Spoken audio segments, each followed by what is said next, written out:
Isa pong profesor at siya po ay professorial chair holder on geopolitics sa PUP Manila. All right, si Professor Richard Heydarian. Good morning, Richard. Good morning, sir. Good morning. Yes, Richard. Good morning. Hey, Richard. Kamusta po? Actually, nasa UP na ako ngayon. Medyo 2 years old na yata yan. Nasa UP na siya. Nasa Oo. Ted. Nasa UP ka na. UP, University of the Philippines na po past 2 years. Okay, sorry ha kasi medyo nagkaroon dito problem, of ng course. additional P. Kasi ako, I'm also a graduate of UP. UP. UP. PUP. Okay. Anyway, Richard, sorry ha, we really have to wake you up early again. Ganito lang, alam natin lahat ang balita ngayon, nagbitiw na bilang DepEd Secretary, NTF-ELCAC, si VP Sara Duterte. Ang tanong ng pangkaraniwang Pilipino, makakabuti ba ito sa bansa?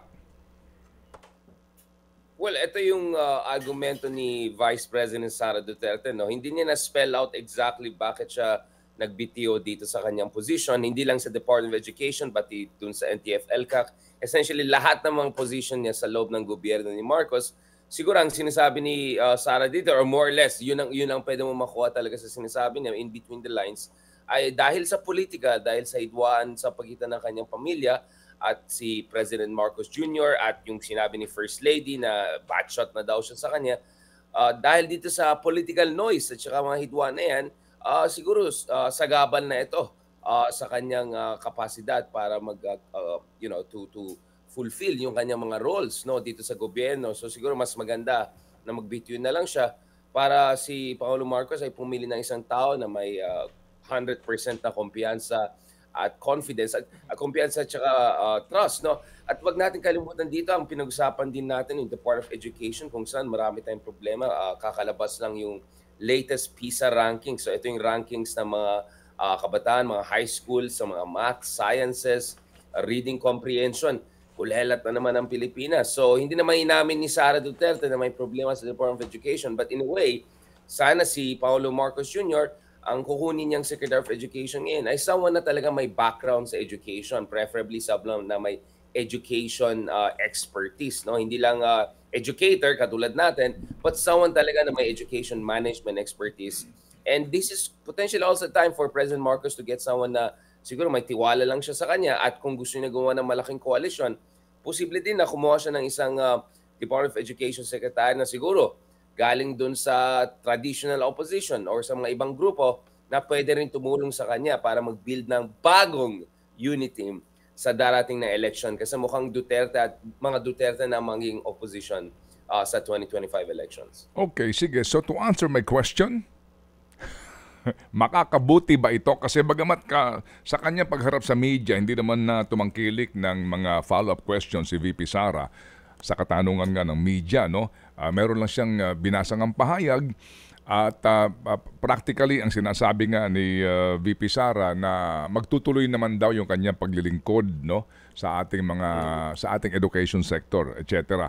Pero yun nga, ang tanong ng namamasada ngayon, taxi driver, market vendor, pangkaraniwang Pilipino, ito bang kanyang resignation, tingin mo sa iyong pagkaisipan, Richard, ay makakatulong, magbibigay benepisyo sa mga Pilipino? Well, hinintay ko rin kasi sinong magre-replace sa kanya, di ba? Baka mamaya someone na talaga walang alam sa education or even potentially less competent or hindi magaling yung team. But in theory, yes, maganda ito para sa ating bayan. In fact, kung titignan mo yung reaction ng dalawang kampo, yung mga supporters ni Sara Duterte, marami sa kanila natutuwa, sabi nila, it was about time.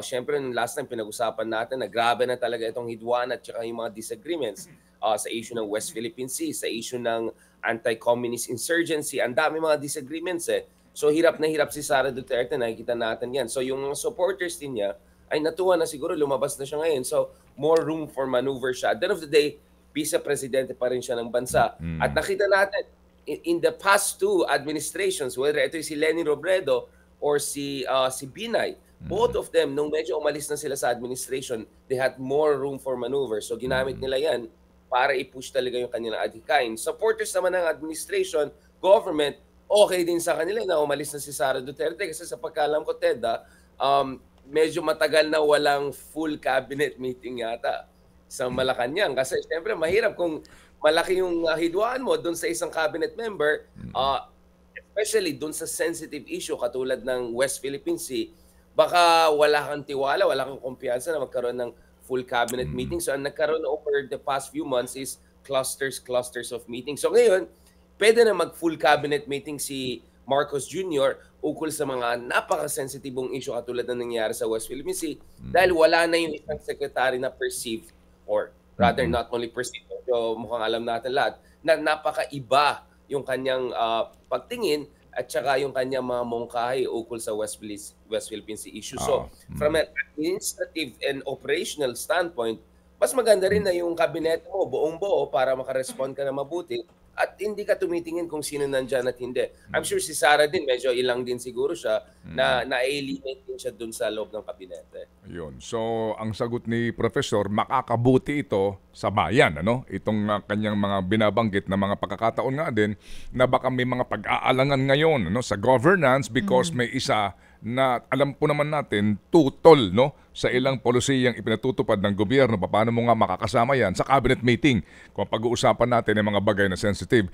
Ngayon, Richard, pero ang tanong nga ng, di ba, ang iba nagsasabi na we saw this coming, pero ba't ngayon lang? Dapat matagal na. Anong take mo doon? Well, unang-una si Pangulong Marcos Jr., no, at saka even si Sara Duterte, at least gusto nila magkaroon ng, if not substantively, some sort of fig leaf or illusion of unity. Kasi ayaw din nilang gulo eh. Alam nila kung magkakaroon ng all-out gulo, hindi mag-benefit si Sara dyan, hindi rin mag-benefit si Marcos in the sense that kay Marcos, ang dami niyang sakit na ulo eh. West Philippine Sea, inflation. So siguro ayaw niyang dagdagan yan. Pwede niya sabihin parate na, well, siguro si dating Presidente Duterte may sariling pag-iisip sa mga ganitong issue, pero at least as far as ng administration natin, unity team natin tuloy-tuloy na. Pero naging untenable na itong situation na yan. Para kay Sara naman, especially kung may plano kang tumakbo sa 2028 pa bilang presidente, parang napakaaga naman na, actually even now, pwede mo sabihin medyo maaga pa rin, na umalis ka sa administration at maging de facto opposition ka. Kasi maging isolated ka, yung access mo sa resources, mahirapan ka na. So, on both sides, siguro may insentibo na to keep this thing together. But eventually, hindi talaga mag-work yan. At of course, malapit ng elections, 2025 elections. If Sara Duterte ay magiging talagang leader ng de facto opposition, ibang usapan na yung traditional opposition, actually, maganda na, medyo at least 6 months before election proper, maging klaro na tayo, magkakaalaman na. So at least ngayon, medyo nagkakaroon ng clarity dun sa battle lines. So si Sara ay pwede na ngayon mag-openly mobilize ng kanyang slate, Senate slate for next year at saka yung mga slate ng mga LGU leaders. Ang malaking tanong ngayon, Ted, is medyo crazy ito, medyo nakakaloka to, pero may mga nagsasabi na pag medyo desperado si Sara, kung ang tingin niya talaga ay the walls are closing in on the Duterte kasi parating na yung issue na ICC potentially, yung mga investigation laban sa mga Duterte on gentleman's agreement, confidential fund. Baka ang pwede rin gawin ni Sara is kung tumakbo si Baste bilang senador, pati potentially Pulong, both of them, especially si Baste very competitive dun sa Senate, baka kailangan niya bumalik. Now, I don't know kung gusto niya mag-congressman or mayor. I know this sounds crazy kasi vice-presidente ka na. Pero kung vice-presidente ka na wala kang cabinet position, na wala kang any important portfolio, parang empty shell din yan. Baka parang liability pa nga yan. So I won't be totally surprised kung si Sara ay mag-consider seriously na bumalik sa Davao para protektahan yung kanilang strategic depth, no, yung kanilang bailiwick. Dahil, wag natin kalimutan, Ted, no, may mga nagsasabi na ang administration or mga galit sa mga Dutertes ay pwede rin tumulong sa kanilang mga kalaban dyan sa Davao. Kasi at the end of the day, malakas ang mga Dutertes but they're not the only one in the town, di ba? So ito yung mga mahirap na tanong na hinaharap ni Sara Duterte ngayon after resigning at saka umalis dun sa administration ni Marcos. Pagdating naman kay Marcos, pwede niya sabihin, wala naman akong ginawa. Gusto niya mag-resign, edi okay, I wish her luck. Pero ako wala akong ginawa. As much as possible, I try to keep this thing together. So may plausible deniability din si Marcos Jr. Dahil dun sa speech ni Sara Duterte, wala siyang direct attack or accusations kay Pangulong Marcos Jr. sigurado ako kung magkaroon ng speech si Digong in the coming days or hours, doon lalabas yung kanilang yung position dito sa issue na yan. Pero at least si Sara Duterte, very similar to Lenin, no? That's interesting. Lenin and Sara are very different political, figures.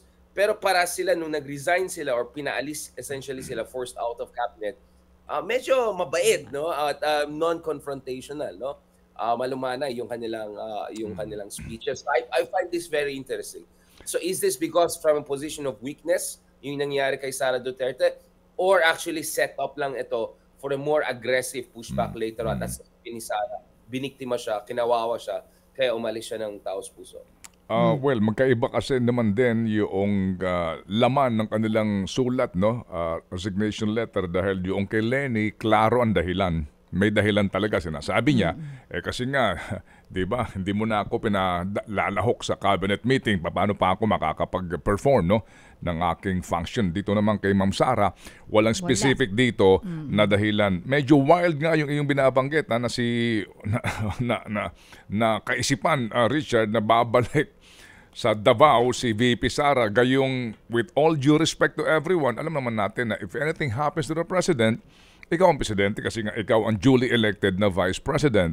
Sa punto, Richard, ngayon na ikaw ang vice presidente, ang pamilya mo ay hindi maitatanggi. Ito nga lang huli nga na rally dyan sa Angeles, Pampanga, ang pinupuri na ni Baste ay si Senator Risa Ontiveros, no?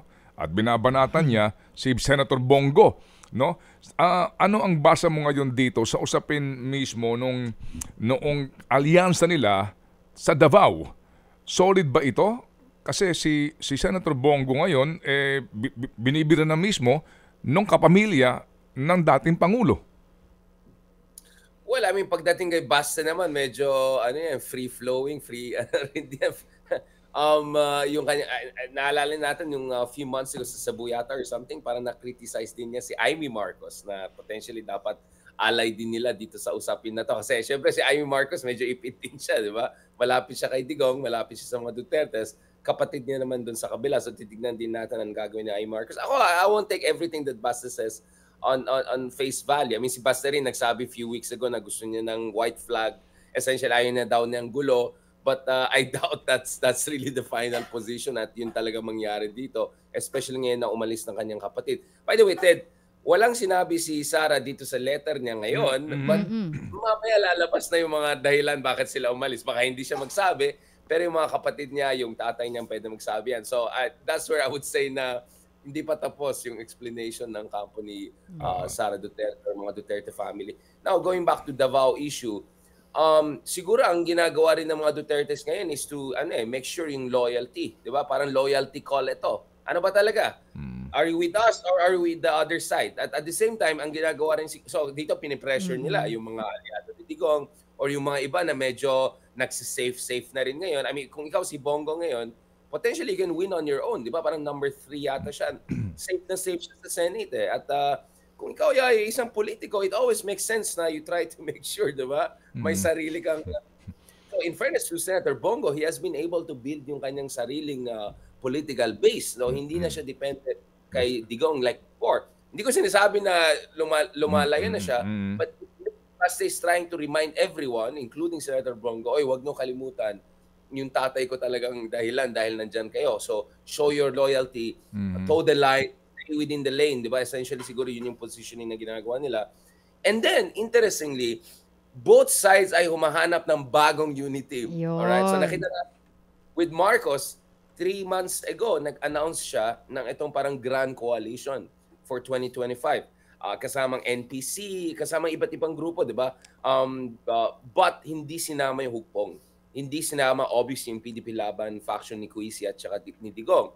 So doon pa lang, sinisignal ni Marcos na, bahala kayo dyan, gusto nyo sideline lang kayo or maging opposition na kayo. So that's why inevitable din for Sara to eventually make this decision kung talagang gusto niya magbuo ng kanyang slate sa opposition. In the meantime, very interestingly, Ted, no, ang opposition ay divided between two groups. Yung tinatawag ko na Never Marcos versus Never Duterte, di ba?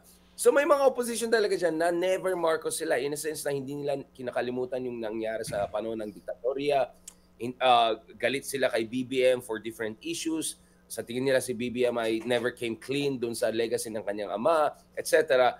So itong mga tao na to, potentially bukas to some sort of alliance with the Dutertes. Not to mention, meron ka rin mga leftist groups na galits kay BBM dahil sa West Philippine Sea issue, dahil sa EDCA bases. So ang ginagawa ng Duterte camp as tinitry nila makuha itong mga never Marcos sa mga quote-unquote dilaw na opposition at siguro pwede rin sila magkaroon ng de facto alliance, tactical alliance dun sa mga ibang leftist progressive groups na galit naman kay BBM ukol sa issue ng West Philippine Sea, EDCA, at saka gusto nila na mas magandang relationship natin sa China, di ba? So yun yung mga weird alliances na nangyari. In the meantime, si Marcos naman din ay bumubuo ng sarili niyang unit team na bago dun sa mga ibang miyembro or yung mga ibang tao na malapit sa kampo ng mga Aquinos, ng Dilaw groups. So tingnan natin paano sila magpo-position ngayon. So I wonder also in the coming months kung sila Bam Aquino, sila Pangilinan,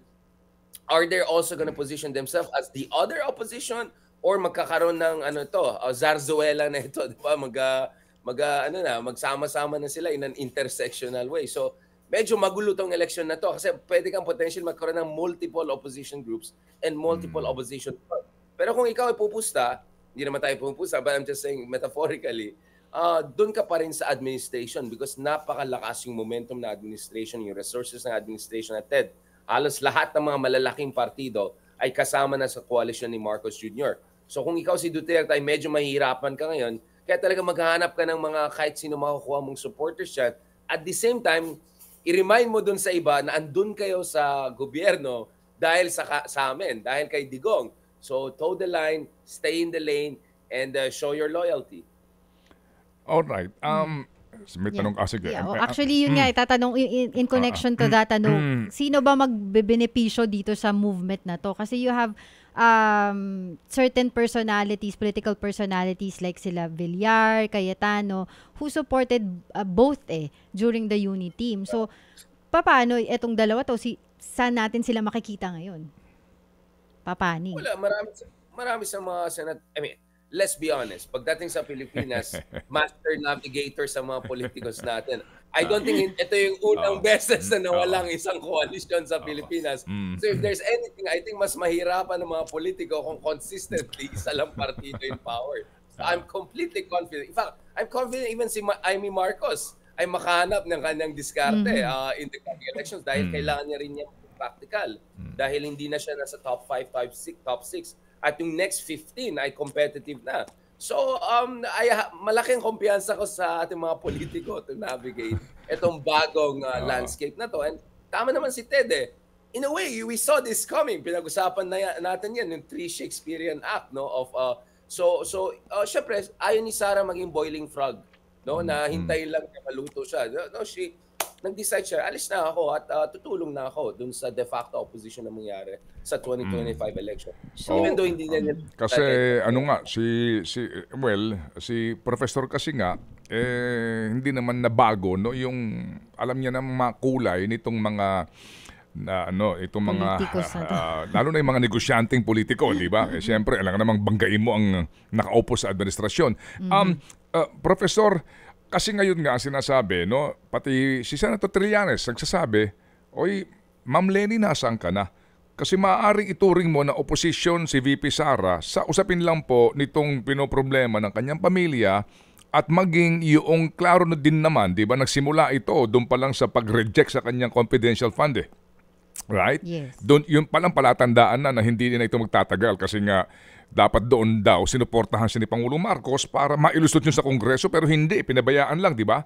Kaya nga din siya napahiya at ngayon meron pa siyang kaso dito nga sa Supreme Court. Ang punto ngayon dito is, malibang kay VP Sara, may mukha ba ang isa pang oposisyon na maaaring maging rallying point ng mga Pilipino na ayaw kay Marcos, with all due respect, ayaw din po kay Duterte? Yeah, I mean, kaya siguro tumakbo si Bam Aquino, di ba? I mean, kung maalala natin, nagkaroon ng election recently sa India, di ba? Kung saan akala ng lahat, panalong-panalo si Narendra Modi. Ito yung parang leader nila na combination ni Trump and Digong, na napaka-organized, na napakagaling sa politika, sa propaganda. And then boom, hindi siya nakuha ng majority for the first time at medyo hilaw bigla yung coalition niya dahil si Rahul Gandhi na isang sayon ng mga, parang ito yung version ng mga Indians ng mga Aquinos na pinagtatawanan ng lahat, na tisoy-tisoy, na babaero daw, na walang alam sa politika, na gano'n-gano'n. Next thing you know, dinoble niya yung slate ng Congress Party at nagkaroon siya ng return. At isa sa mga ginawa ni Rahul Gandhi is umikot-ikot siya sa buong bansa, pumunta siya sa mga yung mga probinsya, sulok ng India at mapagkumbaba siya. Ni-remind niya yung mga taong bayan niya, huwag niyong kalimutan yung sakripisyo ng pamilya ko, na-assassinate yung lola niya, na-assassinate yung tatay niya, yung ginawa ni Nero. So, you could say in theory, pwedeng gawin ni Bamakin yan. We can have a long debate about whether ma-pull off na yan. Pero I think si Bamakin in theory, pwedeng sabihin, oy, huwag niyo naman kalimutan ng mga ginawa ng mga Aquinos, di ba? Siyempre, hindi kami perfecto. Dapat sasabihin din niya, katulad ni Rahul Gandhi, na may mga kakulangan kami. But at the same time, please, huwag niyo kalimutan, wala kaming bahit na corruption. Whether ito'y si Pinoy, whether ito'y si Ninoy, especially whether ito'y kung si Corazon Aquino, yung sakripisyo ng pamilya namin ng mga Aquinos para sa demokrasya. So, you could say in theory na yun yung pwedeng positioning ni Bam Aquino. But the other thing we have to watch is yung mga tatakbo, pero hindi for national positions, pero potentially, malaki pa rin yung profile nila and they could even run for 2028. I'm talking about former Vice President Leni Robredo. Siyempre, nagbiro ako, baka si Leni gusto mag-DepEd Secretary ngayon para magkaroon ng poetic justice, di ba? Nagtutroll lang naman ako minsan, di ba? Sineryoso naman ng tao. But sa pagkaalam ko, Leni will run for a local government unit position, potentially mayor, if not governor. At alam natin, hindi yun ang katapusan ng usapan. If she does well, and most likely she will do well enough, tatakbo siyang bilang presidente sa 2028 because yun yung pwedeng maging launching pad niya. Could emergence of multiple figures from traditional opposition at revival of the opposition, not in a sense na manalo sa 2025 mismo, pero pwede sila mag-set up for 2028 at essentially ma-damage control nila lahat ng mga attack ng mga Marcoses at Duterte's traditional opposition. So, interesting itong elections na to. Sige, okay. So, last point, Richard, saan pwesto si Representative Gloria Macapagal-Arroyo, tingin mo? Dahil sa, I mean, you know, walang duda, di ba? Sara Duterte, BFF. And then, hindi pa kumalas dito sa lakas. Ngayon, although nakita mo naman, siya ay dinemote, no? In Congress, sa ngayon, saan kaya tingin mo ang pwesto ni Madam GMA? Well, I mean, may mga nagmarites sa akin na nag-recalibrate ulit si Tita Arroyo kasi medyo related kami. Si Tita Arroyo. So, Arroyo para sa akin, no, ay isa sa mga master survivors ng Philippine politics, di ba? Sa mga kritiko, siya ay isang good Machiavellian. Doon sa mga sa kanyang supporters ay siya ay isang master stateswoman or politician.